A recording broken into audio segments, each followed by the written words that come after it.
भाई ये है हमारी लड़की। और ये है हमारा लड़का। हाँ भाई, कोई मांग वांग तो नहीं है आपकी? अरे भाई साहब, दहेज के तो बहुत खिलाफ हम। तौबा तौबा, कैसी बात कर रहे हैं आप?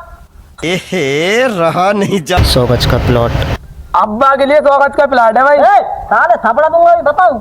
अपनी बेटी के लिए इतना तो कर ही देंगे। देखो भाई, हमें तो लड़का पसंद है, आप बता दो लड़की पसंद है क्या ना है? अच्छी बात है, लड़का आपको पसंद आ गया तो हमारा। एसी अब्बा के लिए एक एसी और चाहिए। पागल है क्या? साले डिमांड बढ़ती जा रही तेरी। हम दहेज के खिलाफ है, पता नहीं। लड़का भी हमारा हीरा है। बुलेट के तो बुलेट। अब्बा के लिए एक बुलेट चाहिए। अबे यार, बेटा इनकी तो डिमांड बढ़ती जा रही है, क्या फायदा है? अब्बा मुझे लड़का पसंद है। अच्छा बेटा, डिमांड ज्यादा बढ़ रही है अपनी। अब चुप रह लो, अब निकल रहे हैं चुप्पा चानी, ठीक है ना?